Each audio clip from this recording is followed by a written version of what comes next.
Hey everybody, Hey everybody, it's Missy, and April. and this is Sheelanagig.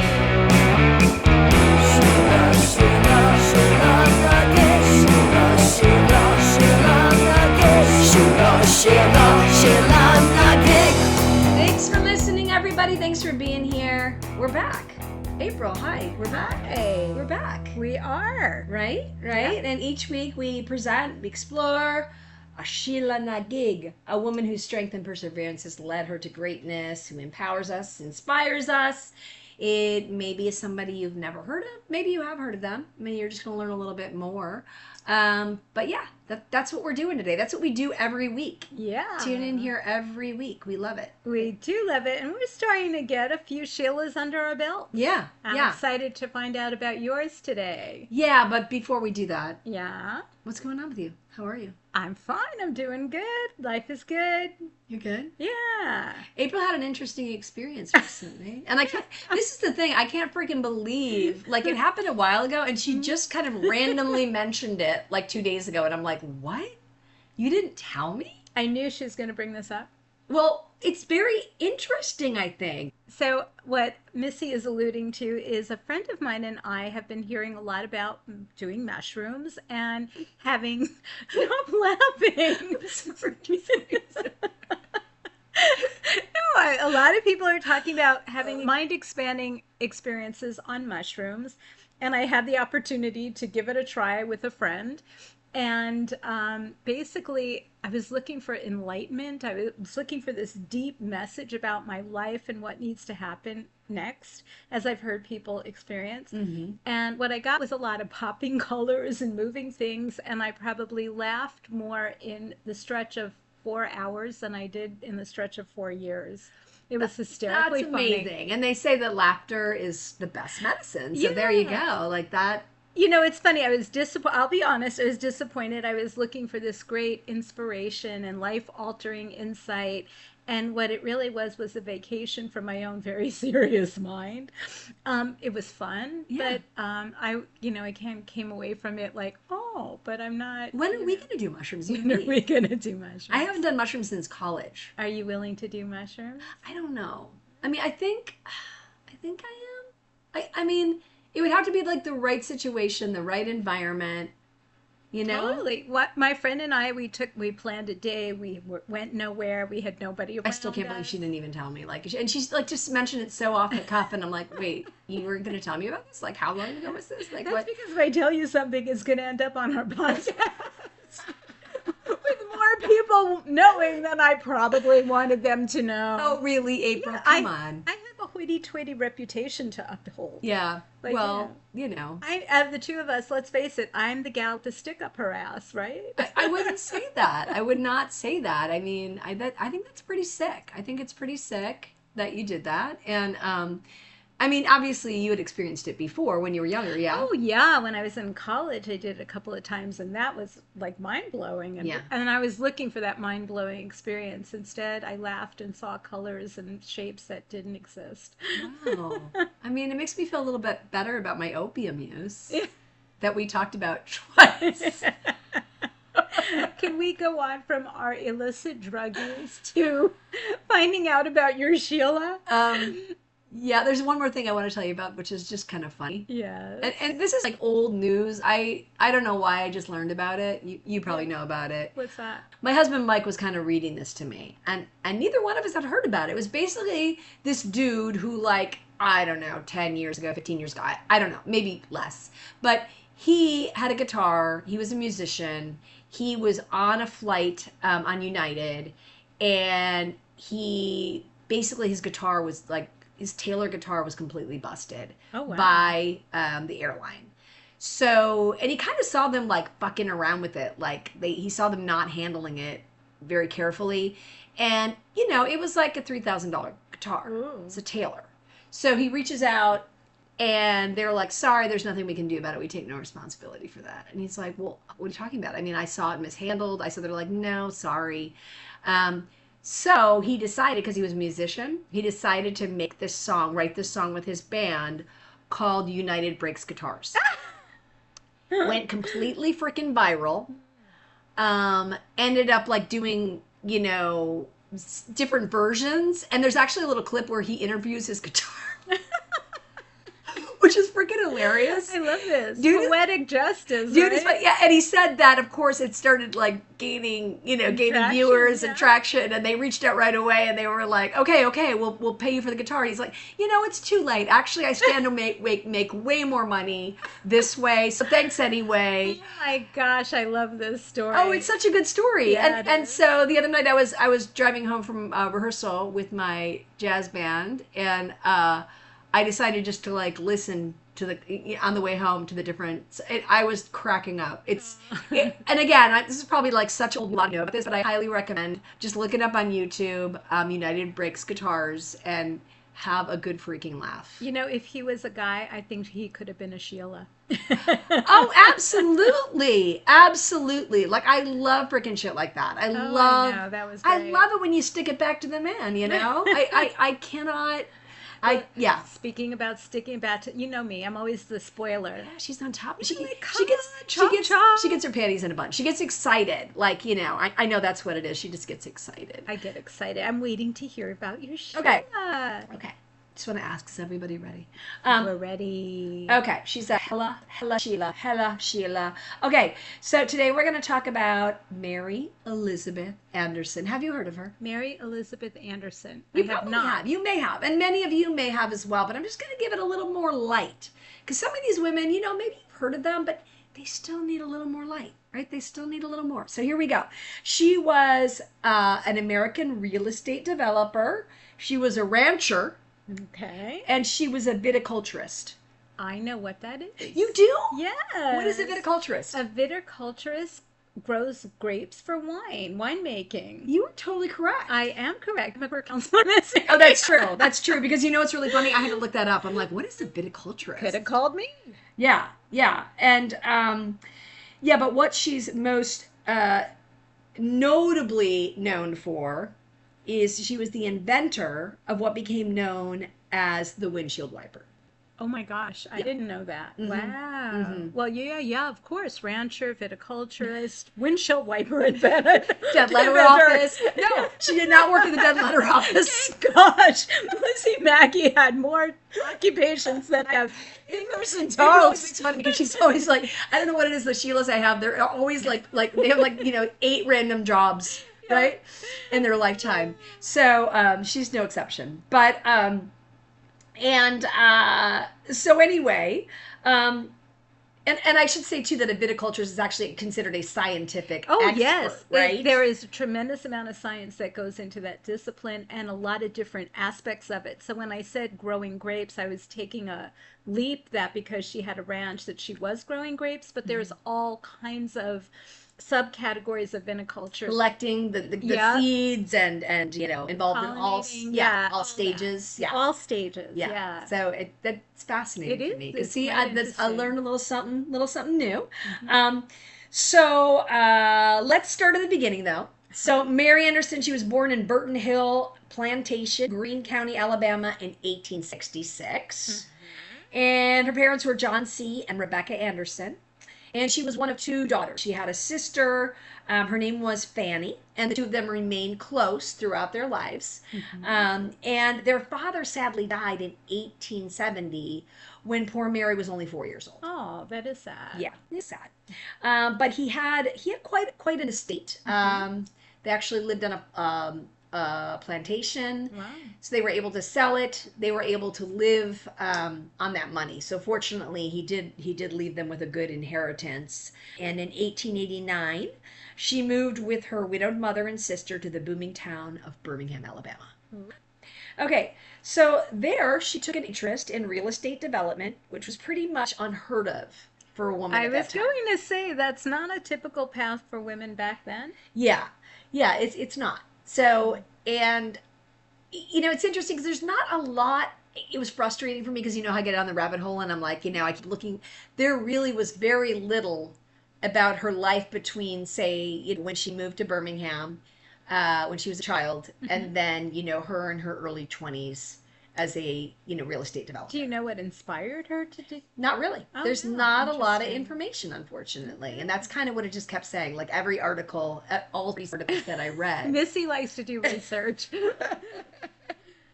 there was no information. So if you have information. But yeah, I have a leap. I mean, I'm just making this Yeah. up. But maybe because her father died and she realized that you can't always depend on a man, although her father left them a Right. substantial amount of money. Right. Maybe it made her realize that betting on a guy isn't maybe the most financially It's sound true. And decision. I think that's very astute. I think Well, that's true. I did make it up, but Right. just wondering.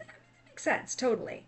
So anyway, she was this young woman in her 20s. She's there, she moved to Birmingham with her sister and her mom, and she decided that she not only wanted to, be a real estate developer, but she wanted to develop her own real estate. So she decided to build what was called the Fairmont apartment building. And so she built this very large apartment building, and the family promptly moved in. Her family?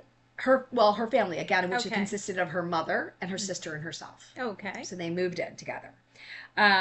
So again, we don't know how she got to this point. We don't know about her education. Mm-hmm. We really don't, Nope. unfortunately. But she had some gumption for sure. And again, we can assume that she was independent and adventurous. She was a free spirit and unconstrained by gender stereotypes. As by the time she was 27, she decided to try her hand at something new. Got bored with real estate that fast, huh? That's right. All right. That's right. So what? Well, I should say, I think she remained a real estate developer throughout her life. Okay. But suddenly she was enticed with a new experience and opportunity and the prospect of fortune.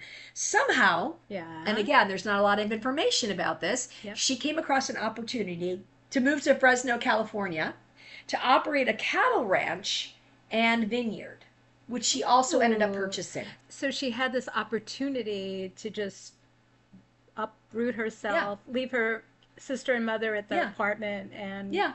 wow. I always okay. wonder in those days, like, how did that happen? Right. Did she see something in the newspaper? Hey, come on out west and run, Why not? I don't know how she acquired this opportunity, but it spoke to her. Mhm. And she was thinking, I am ready for, new adventure, West Coast, totally different than Birmingham, Alabama.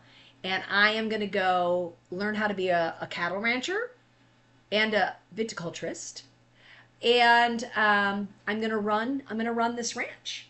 And she also ended up purchasing the ranch. Oh, wow. So she was there for 5 years. So where did she get the money to Again, her purchase father it? had left quite a bit of money. Wow, I guess that dude had real resources. Yeah. So he had left quite a bit of money, pockets. and And I she was also working think as a that's what I realtor. mean. So not Yeah. necessarily his money either, because she had been Right. working Right? as a real estate developer. See, wasn't that very sexist of me? It was. Yeah, I was just like, where'd she get the money? And it was a She'd little been sexist to working. me to immediately jump to that instead of defending her and saying, oh my gosh, she was, already a real estate developer and she was running this ranch, so she was getting paid for that. Mhm. She obviously managed her money really well. Right. Within, 5 years or less, I'm not exactly sure how long, but she purchased that ranch. And then she had to sell it within, 5 years later, because she returned to Birmingham to help care for her ailing aunt, who had since moved into the Fairmont Apartments with Anderson's mother and her sister Fanny. And by then Fanny had married husband G.P. Thornton. So they were all living in I was the just going to apartments. ask, did Mr. Thornton just move on in with the chicks? Yeah. Well, I would assume because it was an apartment building, they all they had might have separate had- apartments. I okay. can't imagine they were necessarily sharing an apartment, Right. but they were all living within this apartment building. Gotcha. Is what I'm assuming. And but she wanted to go back and help her family with her ailing aunt. It's very interesting because her ailing aunt, had shown up with a trunk that contained a collection of gold and precious jewelry, Oh, like a large trunk. do we know how the aunt No, hired and her? again, no information. It's just random. She showed up. So obviously, you have financial resources and some financial success for whatever reason. And from that time forward, Anderson's family, continued to live very comfortably. And it's unclear when her aunt died, but the family was left a sizable inheritance. Nice. Yeah. Nice. So, Okay. all right. So it's 1902 now. Yeah. A few years later, since she moved back again in 1898, a few years later, she is seeking adventure and possible investments for her newly inherited money, and she decides to visit New York City. She had never been. Oh my. and she said, it is time to visit New York City. But what does she do?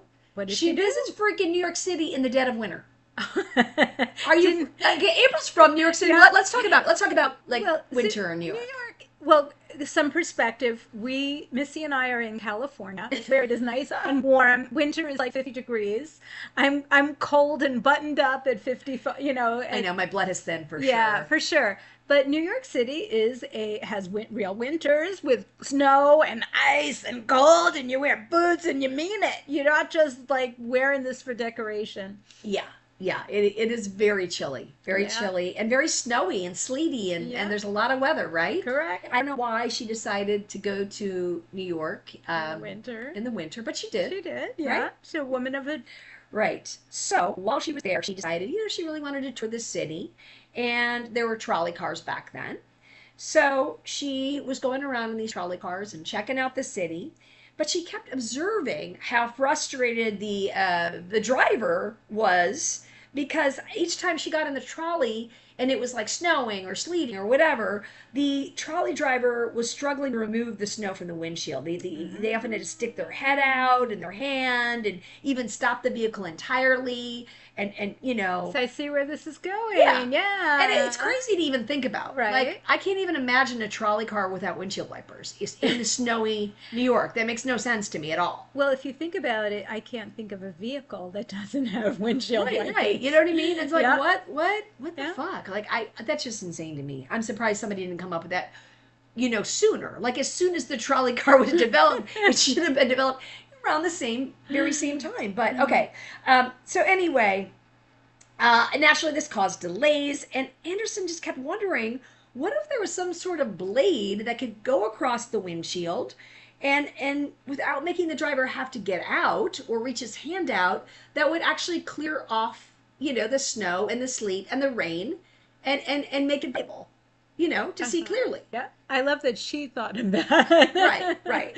Well, I will say, though, too, that, she was not... she wasn't an engineer per se. Right. But she was an entrepreneur, and she identified a problem and opportunity. Okay. And she envisioned, basically a windshield wiper blade that trolley driver could operate from inside. And it rarely occurred to anyone to eliminate that problem again at the time. It was something that drivers just simply accepted and dealt with. Isn't that funny? Yeah. Wow. Yeah. And when you think about it, it's a unique problem because it's not something you could fix from the inside. You've got to either get out or stick your arm out. And right. So you think it would have gotten attention sooner, but... Right. But totally. This is why we have kick-ass Sheelas. Keep going. Exactly. Tell us more. Exactly. And I will just point out that similar devices actually had been developed earlier than Anderson's was. But hers was the first one that actually kind of came to fruition that she developed, and we'll get to that or whatever. Okay. So other people kind of, I think, had the concept, Yeah. but just didn't have, again, that gumption to like take it to the next level, or when they did, it didn't quite work. So do you think it was her earlier business experience as a real estate developer, as a rancher and ranch owner, that maybe gave her that combination between ingenuity and execution? Perhaps, yeah. Okay. Yeah. I mean, she was, Another definitely, theory. she was, she's a woman of follow through. She just freaking got up and left for Fresno, California.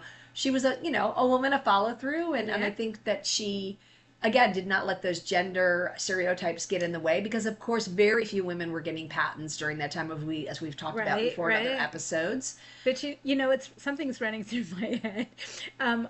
Both of our husbands are deadheads. Missy doesn't love Grateful Dead, but they do have a song. No I don't know if offense. you know of the song, Women Are Smarter.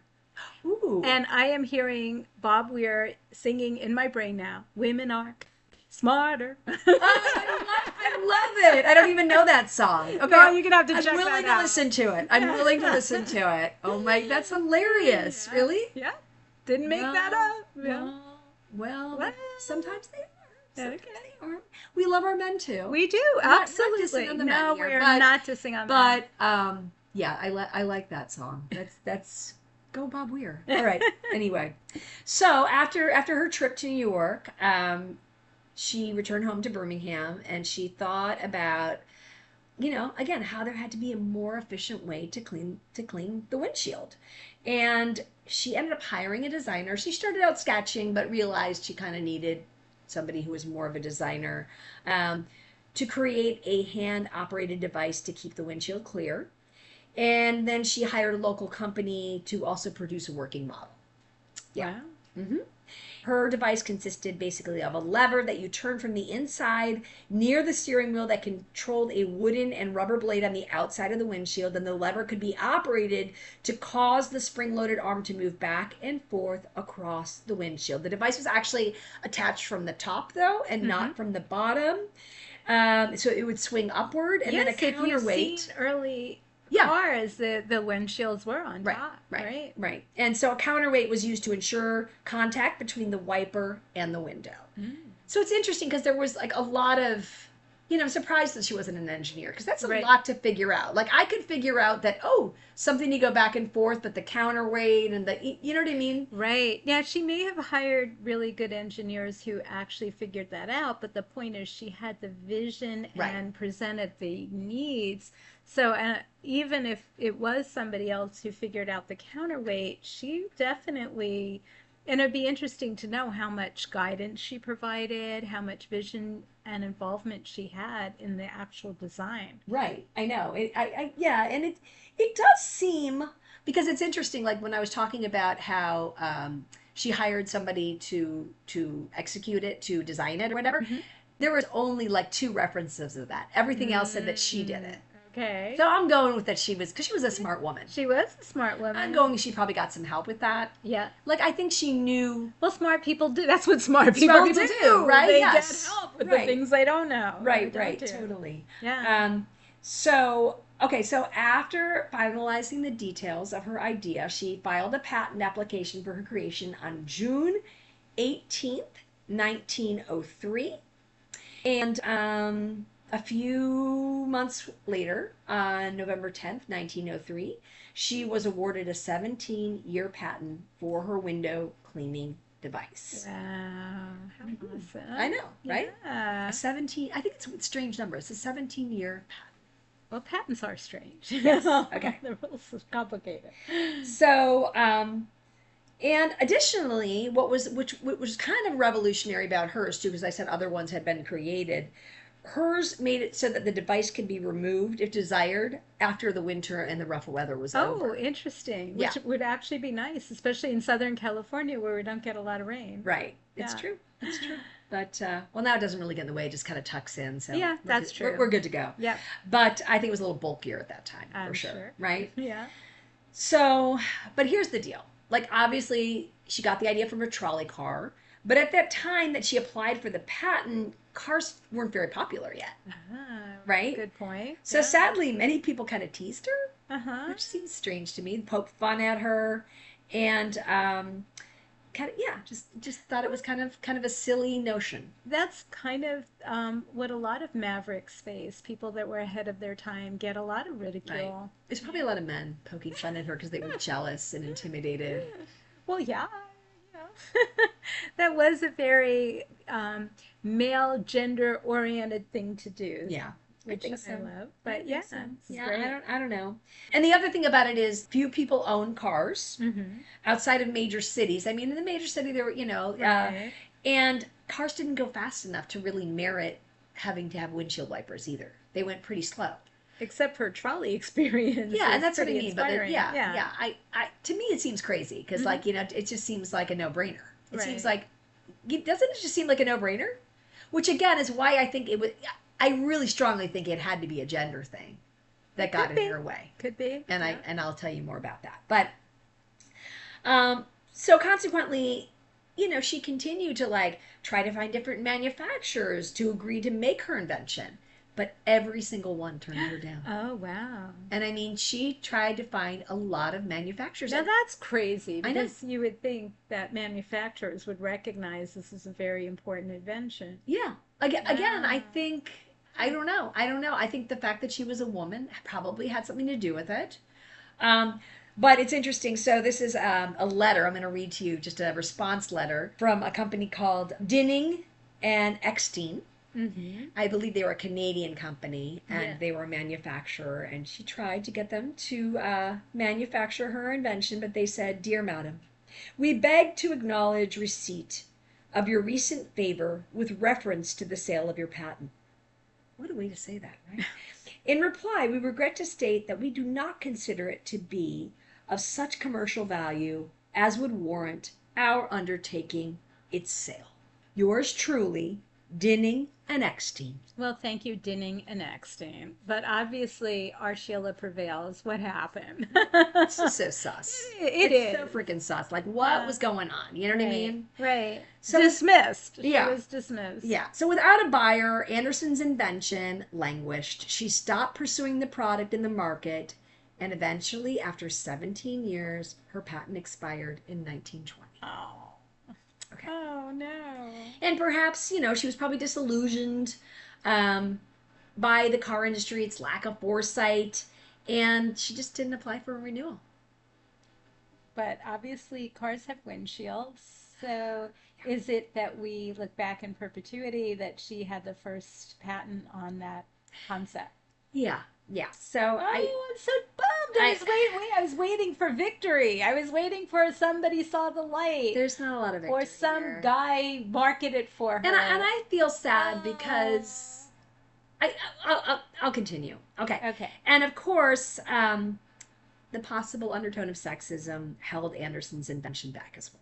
Like, Yeah. we know Right. that. Like, Right. it's just, So she does have a great niece, and her name is Sarah Scott Wingo. Uh-huh. And she doesn't know for sure why Anderson's invention never went anywhere. But again, she suspects it might have had something to do with her being a very independent woman. She says Mary was ahead of her time, and she didn't have a father, she didn't have a husband, and she didn't have a son, Wingo said. And the world was kind of run by men back then. Right. Totally. Right. But here's the thing. So that was 1920, right? Mhm. And then her patent runs out. But the automobile industry grew exponentially in the early 20s. That's when it really started to Oh, grow. wow. One large factor in the car industry, of course, was Henry Ford. Sure. Henry Ford and the assembly line. Yeah. I'm from Detroit. We You learned are. about this from the time we're like 5. Oh, what's that 3. wonderful place? It's a something field. Where Greenfield Village? Greenfield Village. Yeah. If anybody has not been to Greenfield Village and is visiting in Michigan, Yeah. you've got to go. It's amazing. fantastic. But the Henry Ford Museum is fantastic as well. It's fantastic as well.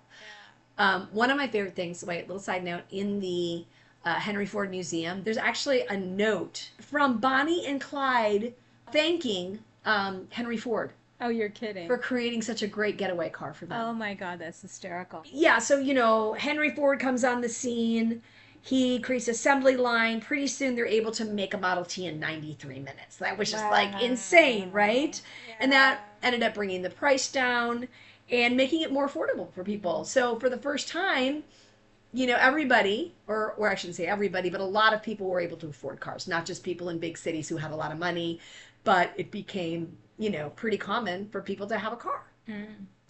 So in 1922, we're talking 2 years after her patent ran out, Yeah. Cadillac began installing windshield wiper blades on its cars as its standard feature.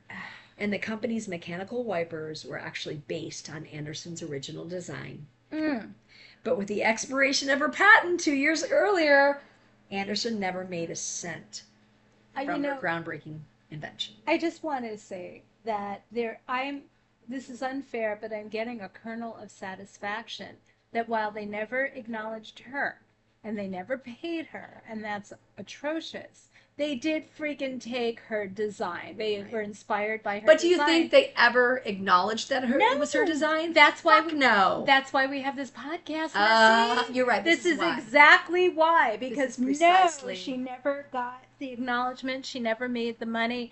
But I do draw some satisfaction in the fact that they took her freaking design. They still needed her design, and it worked. And it's unfair. I'm sorry. And there is some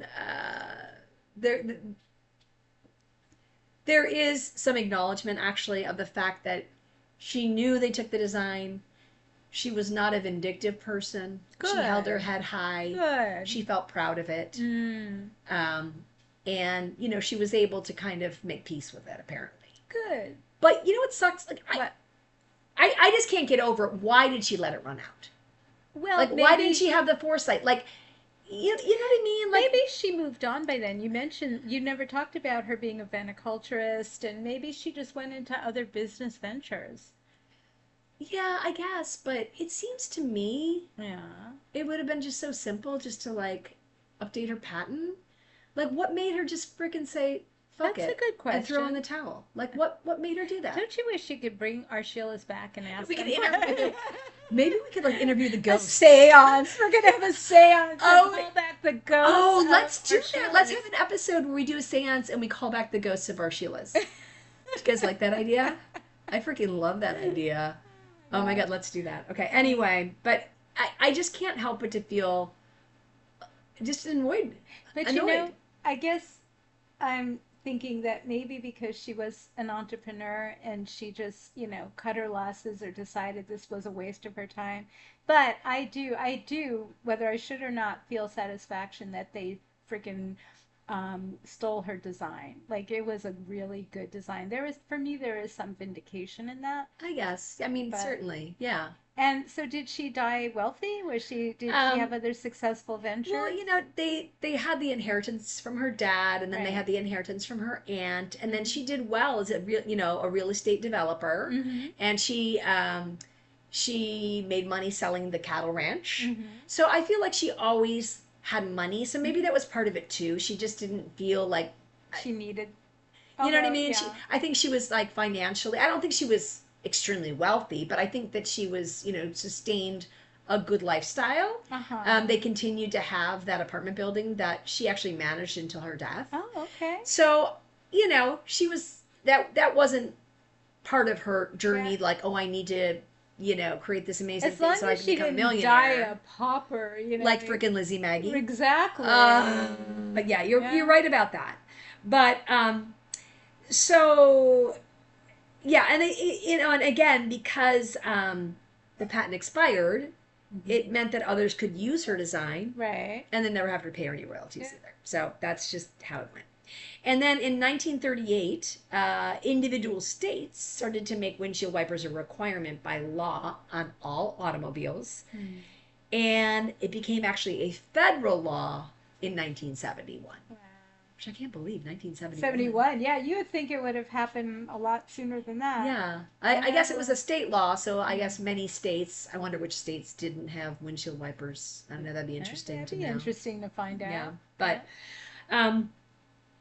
so, again, she continued to live at the Fairmont Apartments in Birmingham with her sister Fanny and her mother. Sadly, her sister's husband passed away in the 1920s. Anderson never married. She never had children. Like many of our Sheilas. Yeah, like a lot of our Sheilas, Like, living yeah. independent, meaningful lives, Yeah. pursuing their own Their own interests. thing. Yeah. Yeah. So Oh, it's not it's not a sadness thing. It's just, she had bigger fish to fry, or other fish to fry, I should say. She ended up dying at 87, Yep. 1953. And again, she was managing the apartment building. She was actually the oldest member of her church, the South Highland Presbyterian Church, when she died. And she ended up dying at her summer home in Mont Eagle, Tennessee. So, she had a summer home. Yep. I'm glad. That's a good, Wow. summer home. Yeah. Here's a little bit of good news. Yes, I Okay. love good news. Yes. So in 2011, Mhm. Anderson was inducted into the National Inventors Hall of Fame. Oh, yes. Thank God. Yeah. Thank God. Like, all right. yes, right? All right. Which kind of reinforces the idea that those windshield wipers really were her invention. Oh, yeah. Oh, that is very satisfying. Yes. Yeah. And so, up right. until 2011, though, there was minimal mention or recognition. Most people had not even heard of Heard her. of her. I She hadn't really gotten any credit. These days, if you look her up, fortunately, you Google her and she comes right up, you know what I mean? Thank God. Thankfully, her sketch provided a glimpse of her entrepreneurial spirit and her ambition. The executive vice president of the National Inventors Hall of Fame said she was persistent, she was forward thinking, and she had the drive to follow up on an idea. Historians just assume that Mary Anderson's creation was just ahead of its time, obviously. But that getting rejected also influenced her choices. As an outcome, Mary Anderson became a chapter in the automobile's history. All right. So that's a cool thing. Yeah. This is kind of interesting. Yeah. There was a woman named Charlotte Bridgewood. Some of you may know who Charlotte Bridgewood is if you know who Mary Anderson is. Well, I didn't know Mary Anderson, and I don't know Charlotte Bridgewood. So let's again talk about just really quickly. So Mary's invention was operated by hand by the driver from inside with a little, right? Little crank or whatever. But Charlotte Bridgewood filed a patent in 1917. And her invention, like Mary's, was not a commercial success. Uh-huh. And the difference being that Mary Anderson invented a manual windshield wiper, whereas Charlotte Bridgewood used that same idea, but then took it up a notch by making it an automatic windshield wiper. Oh, nice. So again, she, for whatever reason, did not get the credit she deserved either. Okay, so Charlotte Bridgewood was a Canadian vaudeville performer. Of course, the inventor of a windshield wiper would start off as a vaudeville entertainer. Of course. Why not? Right. She was also a business owner, an inventor. Did she work for the dead mail? She worked at the mail. Okay, I'm lying. She didn't work for the dead mail office? No, the dead letter office. The dead letter office. No, but she was a vaudeville performer, a business owner, and inventor. And in 1917, she patented the first automatic windshield wiper. Charlotte was born August 18th, 1861 in Hamilton, Canada, to George Bridgewood and Ellen Dalton Bridgewood. She came from a large family. She had one sister, two brothers, as well as three half-brothers and two half-sisters. Unfortunately, there's not a lot known about her early life, but we do know that her family, like many people in Ireland, due to the Great Famine, emigrated to Canada. That is what we do now. And as a young adult, Charlotte was the lead actress and manager for the Lawrence Dramatic Company, going by the stage name Lotta Lawrence. Lotta Lawrence. Woo! Sounds very sexy. I know. Lotta Lawrence. I love Lotta Lawrence. Lotta Lawrence. So you have this vision, and somehow she gets into windshield wipers. We're getting there. Okay. We're getting there. Give it some time. Okay. She eventually married a guy named George Bridgewood, an English carriage builder. Okay. Together, they had 3 children, their most well-known being Florence Lawrence. Florence Lawrence. These people and their names. I know. Who acted in her mother's company. Uh-huh. And Charlotte, in fact, later performed on the screen with her daughter, Florence Lawrence, in many movies, but eventually she returned to stage productions. Gotcha. And I'm going to tell you that Florence Lawrence is a whole other Sheela. Oh, okay. I'll get to that, but amazing woman, which we will get to. Super. We will get to. I can't wait. So some of you may not even know who Charlotte Bridgewood is, but you more than likely maybe know who Florence Lawrence is. If you're a movie person, you probably do. Okay, so she didn't work for the dead letter office. No, she did not. She did not. Get over that. She did not work for the dead letter office, April. So Charlotte and George ended up eventually splitting up, and sadly, George later died of an accidental coal gas accident. Ooh, that doesn't sound good. I know. That doesn't sound good at all. Charlotte continued to act and tour with her theater company, and she raised her kids on the road, essentially. And then in 1898, she moved her family to Buffalo, New York to live with her ailing mother. Okay. So she gave up her performing career? Yeah, at least for then. All right. She did. I think I got the feeling that she did acting throughout her life. Like I said, she did some acting later on in life, some film work with her daughter. Uh-huh. And then she returned to the stage as well. So yes, I think that was something that happened throughout her life. Moving to New York was life-changing for Charlotte. She loved New York. She loved, even though it's Buffalo. I was going to say, we're talking about Buffalo, New York. Now, I know I'm a snobby New York City person. You really are. I like Buffalo. I like Buffalo too, but let me tell you, Buffalo is cold. Buffalo is cold. And it's not like it doesn't have Manhattan's It's right across from Niagara Falls, where they have the Houdini Museum, which I love. Which you love. I do love. Okay. And they have the Buffalo Bills. Oh, the Buffalo Bills. The Buffalo Bills, yep. There you go, the Buffalo Bills. So she loved New York. She loved Buffalo, New York, I'll say. Okay. And she had always been a car enthusiast. Okay, I've been waiting for where the windshield wiper connection happens. She loved cars. Yeah. And she decided that she wanted to start her own company. So she thought, why not? I love cars.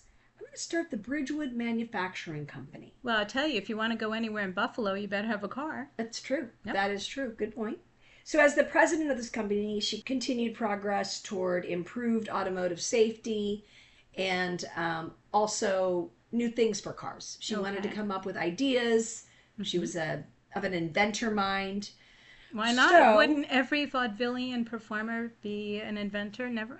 Go ahead. I'm sorry. Well, yes. I digress. You do digress. You do. She decided to improve upon Mary Anderson's manually operated windshield wipers. Those were patented, if you remember, in 1903. Yep. In which people had to use levers to operate the windshield wipers. So instead, she invented automatic windshield wipers that she called the Electric Storm Windshield Cleaner. Electric Storm Windshield Cleaner. You know, that makes sense. Good name. Yep. Short and sweet. Just short and sweet. Makes you understand what it means. Okay. Just windshield wipers. And patented the first electrically powered windshield wiper in 1917. Wow. Okay. Uh-huh. However, so can I ask a question? So were Mary Anderson's windshield wipers being used at that time? I remember somebody ripped them off and not till later. No, because at this point, cars had still not come into the scene. Okay. Thank you. Or the windshield wipers have come into the scene. We had cars, right? Right. But yeah, so we're still on the fact that not until the early 1920s, and this is 1917. Got it. Okay. Did cars come to the scene. Okay. So her windshield wiper used rollers rather than blades, and it didn't catch on. So she never brought her design into full production. So that patent expired in 1920. Oh. Yeah. Which is the same year, strangely enough, that Mary Anderson's patent also expired. Interesting. Really interesting. And since U.S. patent law no longer protected her company's propriety, just like this is just like with Mary Anderson, right? It was only a matter of time until large car manufacturers picked up her design. So large car manufacturers picked up both women's designs. Yeah.